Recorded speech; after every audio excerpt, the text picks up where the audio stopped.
আসসালামু আলাইকুম। ঐতিহাসিক মসজিদুল কাহাফের ইমাম নিয়োগ পরীক্ষায় সারা দেশ থেকে আগত সকল ওলামা একরাম ও এলাকাবাসীকে স্বাগত। আপনারা জানেন এই সম্মানিত ইমাম পদের মাসিক সম্মানই নির্ধারণ করা হয়েছে 2,60,000 টাকা। আমাদের প্রধান পরীক্ষক ঢাকার প্রখ্যাত আলেম আল্লামা শফিকুর রহমান কিছুক্ষণের মধ্যেই এসে পৌঁছাবেন। পরীক্ষা শুরুর পূর্বে আপনারা সবাই অনুগ্রহ করে বাইরে ভিড় করেন না। পরীক্ষা শুরুর পূর্বে আপনারা সবাই অনুগ্রহ করে বাইরে ভিড় না করে মসজিদের ভিতরে এসে নির্ধারিত আসনে বসুন। ধন্যবাদ।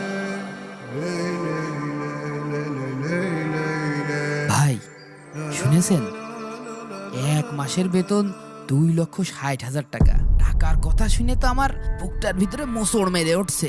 আজকে মনে হচ্ছে সারা বাংলাদেশের আলেম সমাজ এই মঙ্গলপুরেই আসবে না। ঠিকই বলেছেন ভাই, এমন সুযোগ তো জীবনে বারবার আসে না। এই চাকরির জন্য গত 6 মাস দিন রাত এক করে ফেলেছি। তাফসির, ফিকা, হাদিস কিছুই বাদ রাখিনি। আল্লাহ যদি একবার মুখ তুলে তাকান, তাহলে গ্রামের বাড়িতে একটা পাকা ঘর তোলার স্বপ্নটা পূরণ হবে। আপনি কেমন প্রস্তুতি নিলেন? প্রস্তুতির আর শেষ আছে নাকি ভাই? বাঘা বাঘা আলেমদের দেখছি সামনে। কারো কারো নাম শুনেই তো সাধারণ মানুষের হাঁটু কাঁপতে শুরু করে। তবুও আল্লাহর উপর ভরসা করে এসেছি। এতগুলো টাকা বলে কথা, এর জন্য শুধু পড়াশোনা নয়, ভাগ্যের উপরও জোর থাকা লাগবে। দেখা যাক কার নসিবে এই মসজিদের ইমামতি আছে। আল্লাহ ভরসা। তবে ইমাম ইন্টারভিউ যে কঠিন হবে এটা বুঝতে পারছি।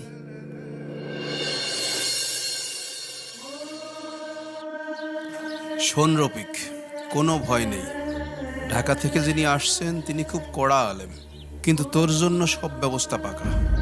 আমি তোর ঠিক পিছনেই থাকবো। প্রশ্ন করার সাথে সাথে এই মোবাইলে উত্তর চলে আসবে। শুধু দেখে দেখে আত্মবিশ্বাসের সাথে মুখ মেলাবি। কিরে, এমন ভেবাচাকা খেয়ে গেলি কেন? চাকরিটা হয়ে গেলে কিন্তু চুক্তি অনুযায়ী প্রতি মাসে 1,40,000 টাকা আমার চাই। কথাটা মনে থাকে যেন।